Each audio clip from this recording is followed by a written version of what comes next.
It's been a while since I have made a build for Herald, and I think it's time to correct that. This spec is so good now as a support that everyone is running it in group content, and recently started to use it in the labyrinth too, because you still get loot if you give boons to people, but that is just a bonus. Herald kinda fits everywhere for me. I have used it in story and open world too because of how many boons you can provide to yourself and do more damage than a full DPS build. Okay, let's start with the mechanic of providing quickness. When you have selected the correct traits, you will generate quickness while having constant energy drain. This enabled the build to be possible to use as a condi variant too, but we will focus on the power version for now. So, as you can see, this is pretty simple. Just turn on impossible odds or enough facets in glint to have at least one arrow facing the other direction in the energy bar and profit. The only downside is that you do not have ranged attacks. Now for the gear. This one will be pretty cheap compared to the condi version. We are going with 4 pieces of berserker armor and 1 diviner. You can choose between helmet, shoulders, boots and gloves. I use the shoulders. Then we have 2 berserker swords with sigils of force and air, and a berserker staff with sigils of air and force in the secondary set for the break bar damage. For the trinkets, I have added 2 assassin earrings for getting 100% crit chance. The back piece is diviner to get that 40% boon duration to have 100% uptime on quickness, and the rest of the pieces are berserker.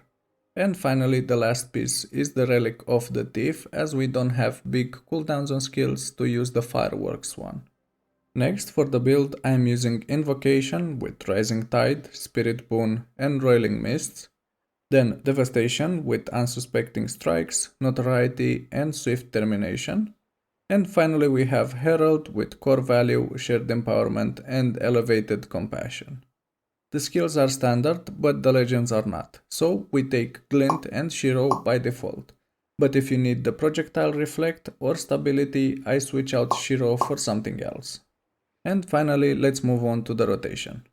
I will start by activating the Facet of Strength and Chaos to get the quickness up, and then start attacking with Sword 5, then immediately use Burst of Strength for the 10% damage increase, and activate Facet of Darkness to continue giving quickness. Then Sword 2 and 4 and auto attack until you run out of energy. And then switch to Shiro and activate Impossible Odds and use the skills that are up.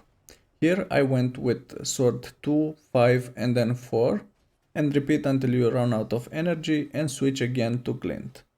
You can use Facet of Nature and True Nature at some points based on the energy pool to extend the duration of buffs by 3 seconds. I usually use Facet of Nature with Facet of Strength and Darkness to generate quickness while Facet of Chaos is on cooldown if I needed to do some break bar damage. And that is pretty much it. Enjoy the build in any type of content that you want, like I did. See you in the next video.